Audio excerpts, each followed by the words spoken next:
Casi todo gran depredador tiene una reputación, una lista corta de presas que todo el mundo espera que persiga.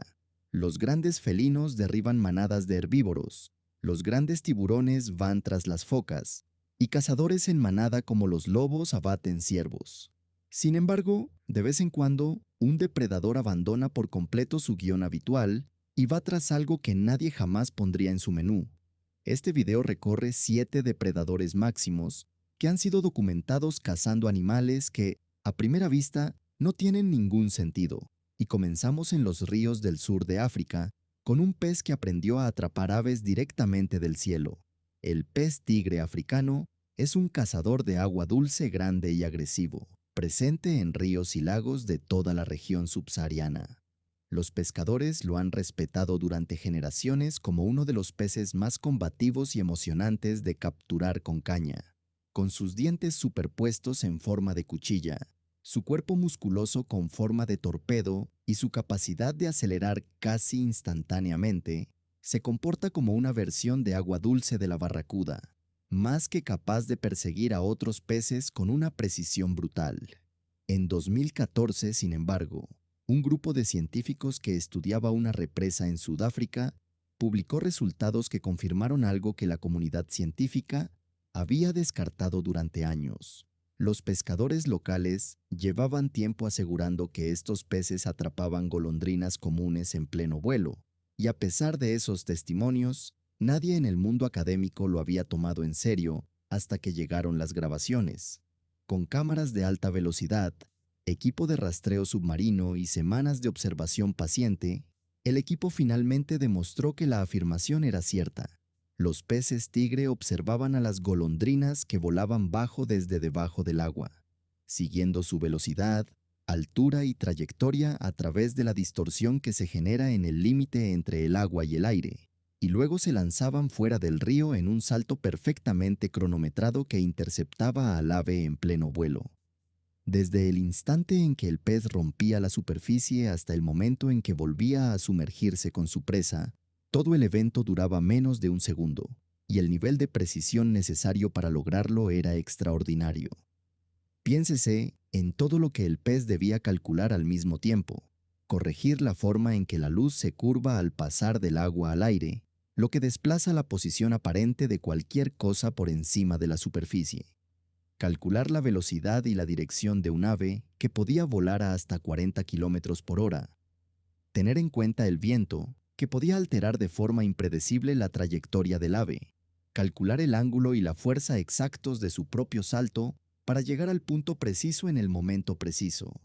Y reunir suficiente potencia muscular para lanzar un cuerpo que, en los ejemplares más grandes, puede pesar hasta 15 kilogramos, completamente fuera del agua, y lo bastante alto como para alcanzar a un ave que vuela a la altura del pecho. Todo esto ocurre en una fracción de segundo, dentro de un animal cuyo cerebro tiene aproximadamente el tamaño de un guisante. Antes de que se publicara este estudio en el Journal of Fish Biology, ninguna especie de agua dulce había sido documentada científicamente atrapando un ave en pleno vuelo. Peces marinos como el pez vela y el marrajo ya habían sido observados atacando aves marinas cerca de la superficie, pero que un pez de agua dulce saliera por completo del agua para interceptar a un ave en vuelo se consideraba poco menos que imposible para la mayoría de los ictiólogos. El tipo de relato que se va exagerando cada vez que se cuenta. Sin embargo, las imágenes en alta velocidad no dejaban lugar a dudas y revelaban un comportamiento de caza mucho más sofisticado y mucho más exigente físicamente de lo que nadie hubiera imaginado que un pez pudiera lograr. Los investigadores calcularon una tasa de éxito de aproximadamente 1 de cada 5 intentos, una cifra notable para una maniobra que obliga al depredador a cruzar entre dos medios completamente distintos y regresar en una fracción de segundo. Esto le otorga al pez tigre el 7º puesto de la lista. De ahí pasamos a los lagos del este de África. El babuino chacma se encuentra entre los primates más grandes e inteligentes de África. Un omnívoro oportunista dispuesto a comer casi cualquier cosa que tenga a su alcance. Su dieta suele basarse en frutas, semillas, raíces, insectos y ocasionalmente algún reptil o mamífero pequeño, y la especie es conocida por adaptarse a una enorme variedad de hábitats y fuentes de alimento. Pero en ciertos lagos del Valle del Rift, en Kenia, tropas de babuinos han desarrollado un comportamiento que sorprendería a casi cualquiera. Cazan flamencos. Dos de estos lagos albergan bandadas de flamencos tan grandes que a veces suman cientos de miles de aves, creando uno de los espectáculos de vida silvestre más impresionantes del planeta. Los flamencos se alimentan de algas que crecen en las aguas alcalinas del lago y pasan la mayor parte del tiempo de pie en aguas poco profundas con la cabeza sumergida, una postura que los deja vulnerables. Los babuinos han aprendido a aprovechar exactamente esa debilidad, utilizando un acercamiento lento y deliberado, muy parecido al que emplearía un felino al acechar a su presa, y cuando están lo bastante cerca, corren hacia las aguas poco profundas para atrapar a un flamenco antes de que pueda alzar el vuelo. Los flamencos son aves de buen tamaño, que suelen pesar entre 2 y 3 kilogramos, y se defienden con fuerza, golpeando con las alas y picoteando con el pico. Aún así, los babuinos son lo bastante fuertes como para dominarlos, y arrastran a su presa hasta la orilla para comérsela allí mismo. Lo más fascinante de todo esto es que este comportamiento parece transmitirse culturalmente, y no ser instintivo. La caza de flamencos solo se observa en determinadas tropas de babuinos en determinados lagos, mientras que tropas vecinas con el mismo acceso a los flamencos no presentan este comportamiento en absoluto, lo que descarta que se trate de un rasgo genético compartido por toda la especie. En cambio, parece ser una habilidad que se transmite de los adultos experimentados a los miembros más jóvenes de la tropa mediante la observación y la imitación, de forma muy similar a como los niños humanos aprenden observando a sus padres. Los babuinos jóvenes observan a los adultos cazar, practican el acercamiento por su cuenta y con el tiempo desarrollan la técnica y la confianza necesarias para conseguir sus propias capturas. Esto convierte a la caza de flamencos en un auténtico ejemplo de tradición cultural entre primates, un comportamiento que existe en una comunidad y no en otra simplemente porque fue inventado por un individuo en algún momento del pasado y se ha transmitido culturalmente desde entonces. Es posible que todo comenzara con un único babuino oportunista que descubrió que los flamencos podían ser capturados y comidos, y a partir de ese momento aislado, nació toda una nueva fuente de alimento y una nueva tradición de caza. El babuino ocupa el sexto puesto. A continuación, nos dirigimos a las playas de Centroamérica. El jaguar es el felino más poderoso de todo el continente americano, y su presa habitual son los capibaras, los pecaríes, los caimanes y los ciervos. Pero en ciertos tramos de la costa del Pacífico en Costa Rica y de la costa caribeña en Trinidad, se ha documentado a jaguares llevando a cabo un comportamiento que parece completamente ajeno a un felino de la selva. Cazan tortugas marinas anidantes. Durante la temporada de anidación, que suele extenderse de marzo a octubre según la especie y la zona, las tortugas marinas hembra llegan a la costa por la noche para poner sus huevos en la arena, y durante esas pocas horas en tierra firme, son lentas y prácticamente indefensas. Los jaguares que viven cerca de estas playas de anidación han aprendido a patrullar la costa después del anochecer, y al encontrar una tortuga anidando, utilizan una fuerza de mordida, la más potente de cualquier felino en relación con su tamaño corporal, para atravesar el caparazón de la tortuga y llegar a la carne del interior. Ningún otro felino puede hacer esto. Un león o un tigre que lo intentara probablemente se rompería los propios dientes, pero el cráneo y la musculatura mandibular del jaguar están específicamente adaptados para concentrar una fuerza aplastante en la punta de sus colmillos. Una adaptación que normalmente le permite atravesar los cráneos de caimanes y pecaríes, y que resulta perfectamente adecuada también para perforar el caparazón óseo de una tortuga marina. Estudios con cámaras trampa en playas de anidación han revelado que algunos jaguares regresan a la misma playa noche tras noche, durante toda la temporada de anidación, y se ha documentado a ejemplares individuales matando a varias tortugas en una sola noche. Para las tortugas, esta depredación es una amenaza más que se suma a otros peligros, como el saqueo de huevos, la contaminación por plástico y la pérdida de hábitat.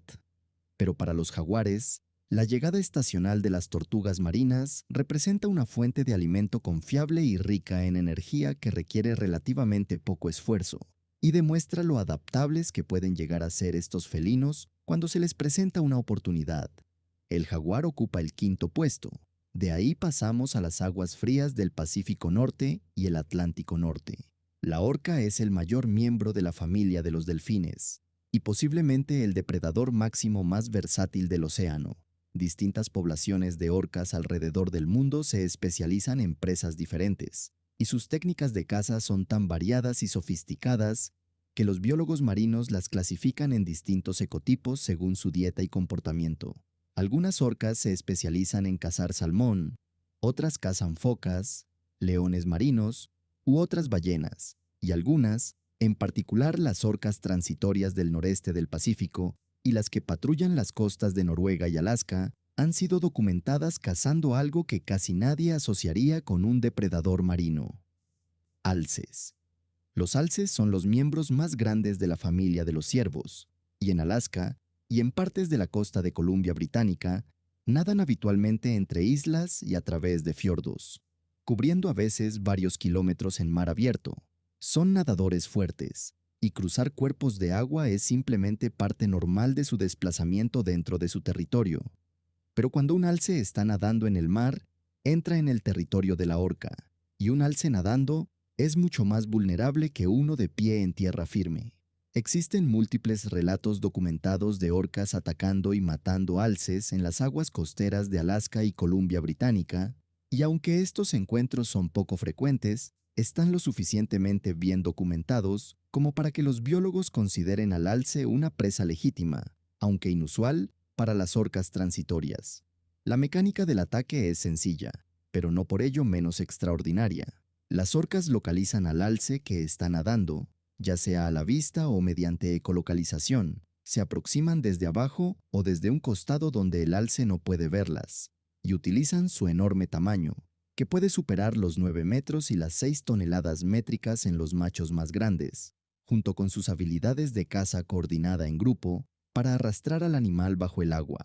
Un alce macho adulto puede pesar hasta 700 kilogramos, lo cual es una comida sustancial incluso para una orca, y la densidad energética de la carne de mamíferos terrestres es considerablemente más alta que la de la mayoría de las presas marinas, lo que hace que un alce valga el esfuerzo de una cacería tan poco habitual. El alce, por su parte, no está del todo indefenso en el agua y puede patear con considerable fuerza, pero frente a un grupo de orcas en mar abierto, prácticamente no tiene ninguna posibilidad de escapar. Vale la pena señalar que la depredación de alces no constituye una fuente principal de alimento para ninguna población de orcas. Es un comportamiento oportunista que ocurre cuando una orca se topa por casualidad con un alce en el agua, y es mucho menos común que la caza habitual de focas, leones marinos y otros mamíferos marinos. Pero el hecho de que ocurra y de que se haya documentado en múltiples ocasiones en distintos lugares, significa que se trata de un comportamiento real y recurrente y no de una anomalía aislada. La idea de una ballena comiéndose a un ciervo es una de las interacciones entre depredador y presa más surrealistas del mundo natural, y es un ejemplo perfecto de lo oportunistas y adaptables que son realmente las orcas. La orca ocupa el cuarto puesto. En la siguiente sección nos dirigimos a los bosques del este de África. El chimpancé es nuestro pariente vivo más cercano y comparte aproximadamente el 98,7% de su ADN con nosotros. La mayoría de las personas piensa en los chimpancés como primates pacíficos y amantes de la fruta que pasan sus días acicalándose entre ellos y columpiándose entre los árboles. Esta imagen se ha visto reforzada por décadas de cultura popular, desde dibujos animados hasta anuncios publicitarios y programas de comedia con chimpancés. Pero en estado salvaje, los chimpancés son cazadores activos, organizados y sorprendentemente despiadados, y su presa más habitual es otros primates. En varios sitios de investigación de África, se ha documentado a chimpancés llevando a cabo cacerías grupales coordinadas dirigidas contra colobos rojos. Estas cacerías no son aleatorias ni oportunistas, sino operaciones planificadas y cooperativas que involucran roles específicos para los distintos miembros del grupo de caza. Algunos chimpancés actúan como conductores, moviéndose por el dosel forestal para hacer salir a los colobos de sus escondites y empujarlos en una dirección determinada. Otros actúan como bloqueadores, colocándose en puntos clave para cortar las rutas de escape. Y uno o más chimpancés asumen el papel de emboscador, esperando en silencio en el dosel, más adelante, para el momento en que un colobo asustado corre directamente hacia ellos. Cuando se logra la captura, el cazador exitoso despedaza al mono y comparte la carne con sus aliados y con las hembras, y la distribución de la carne funciona como una especie de moneda social que refuerza alianzas, recompensa la cooperación y aumenta el estatus del cazador exitoso dentro del grupo. En un sitio de investigación en Uganda, la comunidad de chimpancés es excepcionalmente grande, con más de 150 individuos, y su tasa de caza es correspondientemente alta. Los investigadores han documentado que esta comunidad mató a más de 100 colobos rojos en un solo año, y esta presión de caza sostenida ha reducido de forma medible la población de colobos en la zona. Los chimpancés, en efecto, gestionan la población de sus presas de la misma manera que cualquier depredador máximo, tomando lo suficiente para satisfacer sus necesidades mientras dan forma, sin proponérselo, al ecosistema que los rodea. El hecho de que nuestro pariente más cercano lleve a cabo cacerías grupales organizadas por roles contra otros primates y luego use el botín para obtener ganancias políticas es una de las observaciones más reveladoras de toda la primatología. El chimpancé ocupa el tercer puesto. De ahí nos dirigimos al Ártico. El oso polar es el mayor carnívoro terrestre del planeta y su presa principal es la foca anillada, a la que caza esperando con extraordinaria paciencia junto a los respiraderos del hielo marino.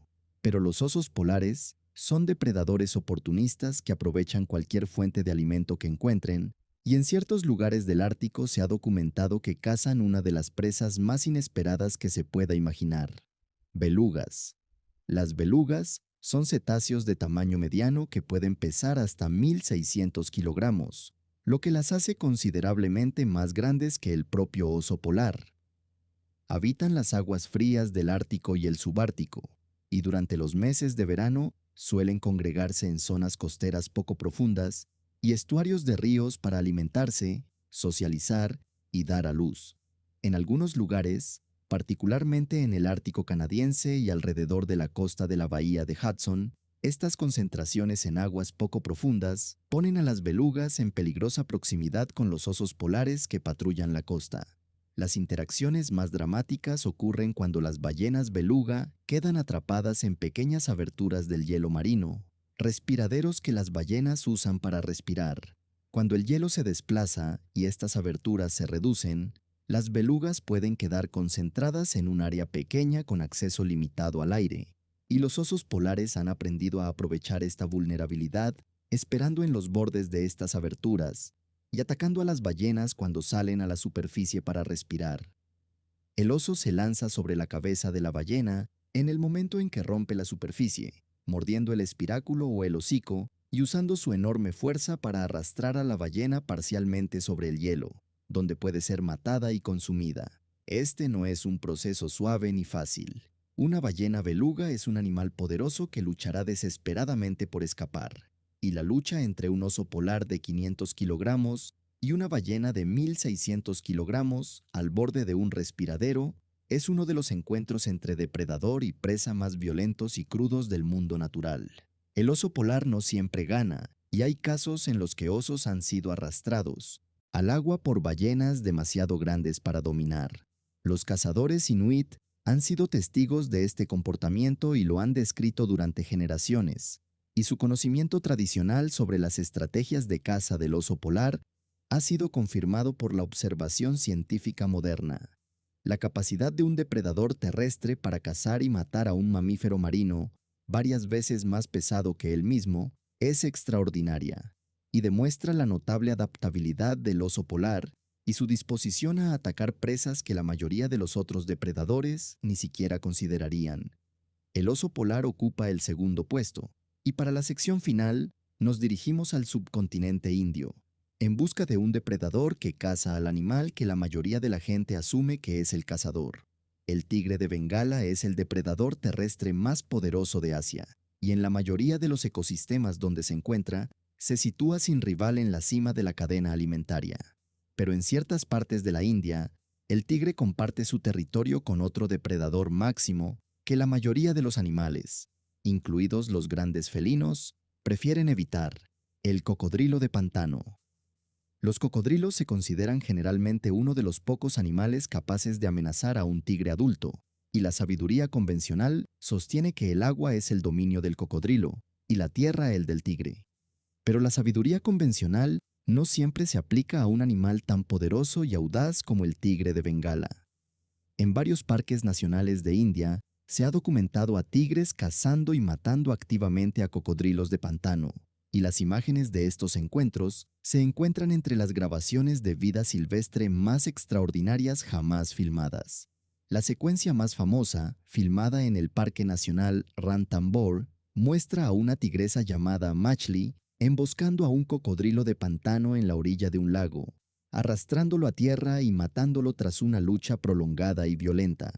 Machli, que se convirtió en una de las tigresas individuales más famosas del mundo y fue conocida como la Dama de los Lagos, fue documentada matando cocodrilos en múltiples ocasiones a lo largo de su vida, y este comportamiento también se observó en sus crías hembras, lo que sugiere que la caza de cocodrilos podría ser una habilidad que se transmite de madres a hijas a través de generaciones. La mecánica de un enfrentamiento entre tigre y cocodrilo es fascinante. La ventaja del tigre reside en su velocidad, su agilidad y su capacidad para asestar un mordisco mortal en la parte posterior del cuello del cocodrilo que le secciona la médula espinal. La ventaja del cocodrilo reside en su cuerpo blindado, su poderosa mordida y el agua misma, donde el tigre se encuentra en una desventaja significativa. La clave del éxito del tigre parece ser el elemento sorpresa y su capacidad para arrastrar al cocodrilo a tierra firme lo más rápido posible, donde su movilidad se ve severamente limitada, y la velocidad y agilidad superiores del tigre le dan una ventaja decisiva.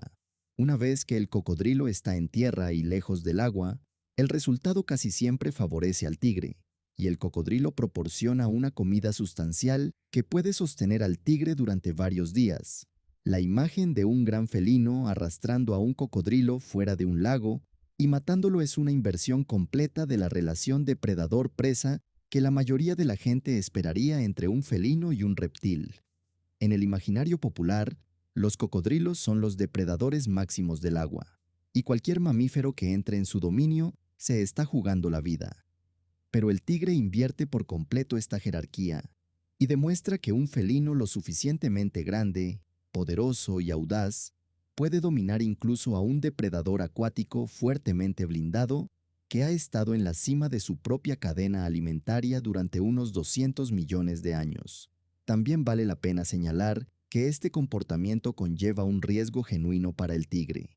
Los cocodrilos de pantano pueden generar fuerzas de mordida que superan casi los 6.900 kilopascales de presión, y su rotación de la muerte, en la cual sujetan a su presa y giran todo el cuerpo para arrancar la carne, podría causar lesiones fatales incluso a un tigre grande si el cocodrilo lograra un agarre firme.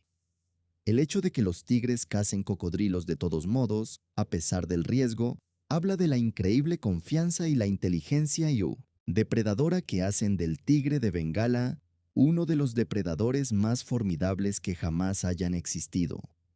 El tigre se lleva cómodamente el primer puesto, y su disposición a cazar a uno de los reptiles más peligrosos del planeta es un recordatorio de que, en el mundo de los depredadores máximos, los límites entre tierra y agua, entre depredador y presa, entre cazador y cazado, son mucho más fluidos de lo que la mayoría de la gente cree.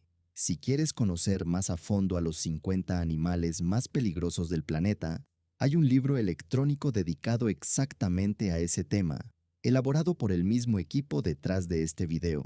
con el enlace disponible en la descripción.